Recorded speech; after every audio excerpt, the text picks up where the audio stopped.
Hi, this is Matt here, and today's gospel was about the laborers and the talents, where the master is handing out different amounts of talents to each as he's about to head off on a trip, basically entrusting this treasure, this small treasure, with the laborers according to their capabilities, supposedly.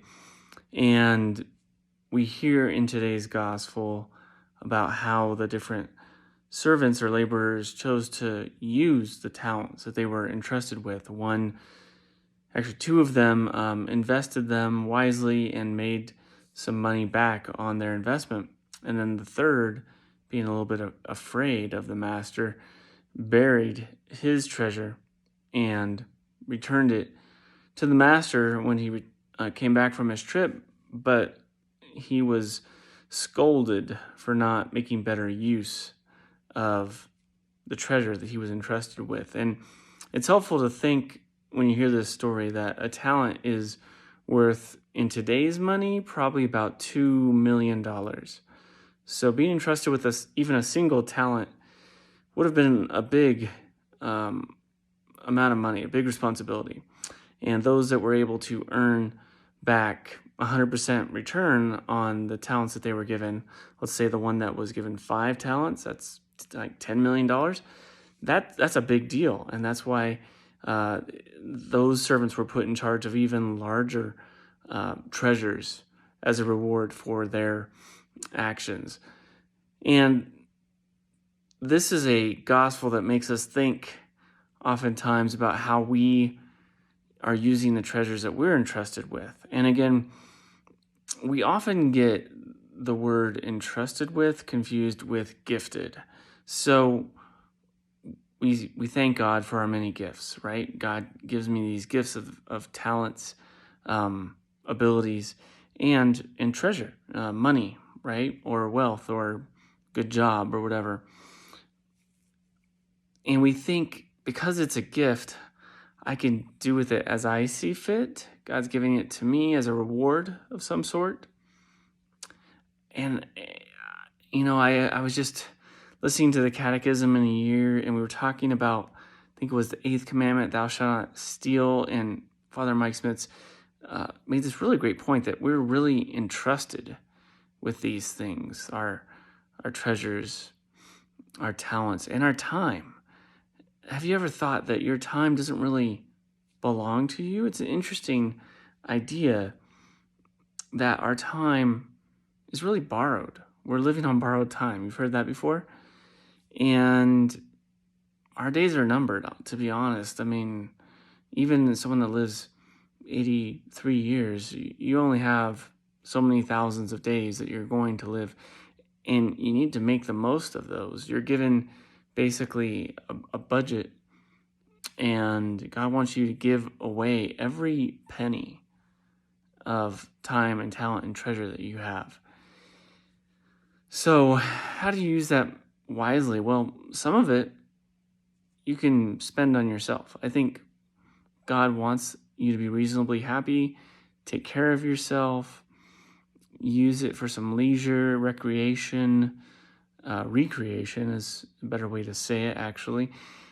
And the same with your time and your talents as well. Use some of your time to relax. We're supposed to rest every 7th day. Use some of your talents maybe to construct something that pleases you or your family. But also it's useful to think of a budget. So maybe you've heard of, like, Dave Ramsey, I think it is, has this schema of having envelopes for each budget item. So each envelope will hold a certain amount of money depending on your monthly budget, and once it's gone, it's gone. Once that cash is spent, the envelope's empty, no more spending in that category. And usually you'll keep one envelope for donations each month. And if by the end of the month that money hasn't all been spent, you have to think of some creative way before the month is over to give that away, to give that amount of money that you're entrusted with, that treasure, away to someone that needs it more. So that's a good way to think of your time and treasure and talents as well with the time that you have here on earth. You don't want to save it all till you're ready to die. You want to make good use of it as you go through life. And so that's something to ponder on this day as we hear this gospel.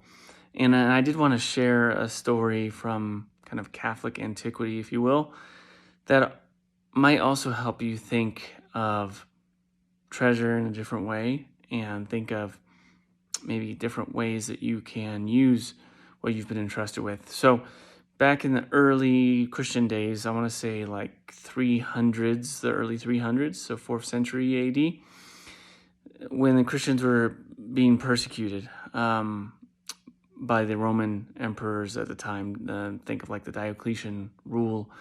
And there was an emperor, name escapes me at the moment, but who went to the Pope at the time and said, give me all the church's treasures. And the Pope refused, and he basically was jealous of what the Roman Catholic Church was building up, and he wanted to take over all of their churches and everything. So he waited till the Pope was saying Mass and then had him arrested and beheaded on the spot. So the Catholic Church was without a Pope. And so who do they turn to? Well, the emperor turned to Deacon Lawrence, and we now know as St. Lawrence. And so Deacon Lawrence was, I think, the only deacon ever to be in charge of the whole Catholic Church. But the emperor tells him, I'm giving you like 48 hours to go round up all the treasures of the church, which was probably mostly in Rome at the time, and I want you to bring it to me at the end of those 48 hours and give it over. So Deacon Lawrence was kind of a crude, I don't want to say crude, but like sly kind of guy. And so he was thinking about this. I'm just trying to like reenact this, put myself in his shoes, but he takes all the treasures that he can round up and he gives them away. He gives them to the poor. And so effectively he gives away all the church's treasures. There's nothing left.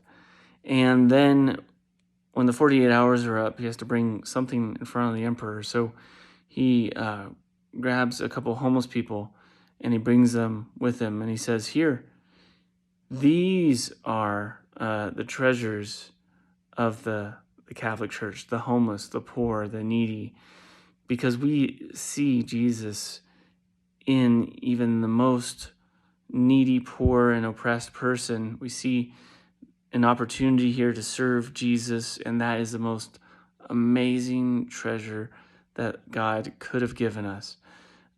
We always have the poor in our presence. It's like God is always giving us opportunities and ways to give away and invest our treasures, right? He's always creating a demand and a market for those things that he entrusted us with. And of course, the emperor didn't like this, and he promptly ordered St. Lawrence killed. And how did he have him killed? Well, he had him roasted alive. And if you've heard the famous story of St. Lawrence, halfway through, he says, okay, I think I'm done on this side. Why don't you flip me over? So it was an amazing grace that St. Lawrence had the wherewithal. Again, this guy being kind of a, I don't know what the word is. I want to say crass individual, but he had some cojones. I mean, just to be able to say that, and obviously some graces from God, not to feel the pain, or let it be debilitating in that moment. So just an amazing story there I wanted to share with you, and just makes you think like the treasures of the church are really the poorest among us, the most needy. And that doesn't mean that you're looking for the most destitute, like unhealthiest, poorest of the poor. I mean, that's what Mother Teresa did, and Saint Mother Teresa, and she saw Jesus in all their eyes, and she saw each of them as a treasure, just precious in the eyes of God, and she also saw Jesus in them, and that's why it was so easy for her to serve them, even despite not feeling a strong consolation from God in those moments. She still just had this amazing ability to see Jesus in those people. But maybe you don't have those kind of people. Maybe you don't live in Calcutta, at least not in your immediate area. So what do? You don't have to look very far. Look in your immediate home. I mean, if you're a parent, if you have children, especially small children who are dependent on you, babies, for instance, or, toddlers, think about like these children, they don't own anything. They have no personal possessions. Everything that they have is actually given to them by their parents. The roof over their head, the food in their mouth. Sometimes you even have to put the food in their mouths. The medicine, the shoes. I mean, if not for their parents, they would probably die. I mean, honestly, they're that dependent on the people that are around them, their families. And so those in many of our lives are the poorest of the poor, and we have an opportunity to serve them every day. So I just want you to think that it doesn't have to be something that's so drastic and dramatic. I don't know if that's the right word, but you don't have to be a Saint Teresa living in Calcutta to serve the poorest of the poor and to serve Jesus through their countenance, through their personage, through their situation. You have those people in your life already if you just consider it. And it doesn't have to be material wealth either.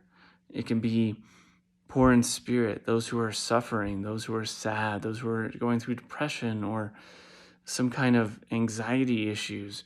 You can serve them with your time and your talents and your treasures. And so sometimes it doesn't even have to be a monetary donation. It doesn't even have to be something special that you do. Sometimes it's just spending time with the person, showing interest in the person, asking them, how's your day going? Do you need to talk?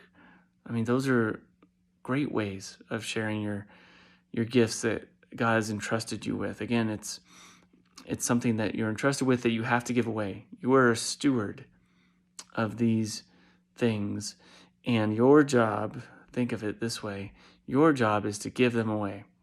So are you going to be someone who has an open hand, like, here, take this. Take this thing that God has entrusted me with. You need it. I can see that you need it.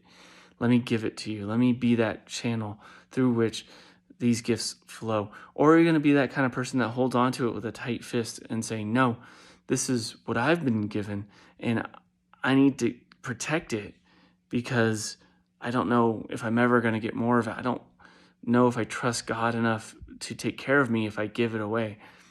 At the end of your life, all that will be revealed for everyone to see.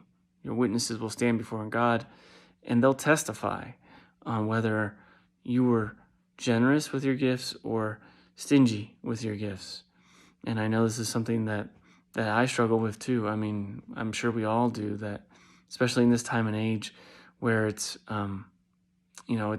so competitive and we all feel like we need to have some kind of security, monetarily or protecting our energy from all the demands of the world. But oftentimes, the more we give, the more we get, either back directly from the people that we give to or from God, who basically opens that channel. And the more we give, the more, we experience a return on our investment and the more God entrusts us with. So be prepared for that as well as you start on this journey to being more generous and more open as a steward, that once you start really channeling those gifts to the people that need them, God will give you more responsibilities, but also just more blessings and more strength to handle the load that He's going to ask you to carry. It is a blessing. The more that you're entrusted with, it's a sign that you've been blessed, and you will be rewarded, definitely, if not in this life, then in the next. So I pray that you're able this day to take stock of all those things you've been entrusted with and try to think of like 3 names of people or, just faces around you that you can give those gifts to. Thank you. I pray for you. Have a good day.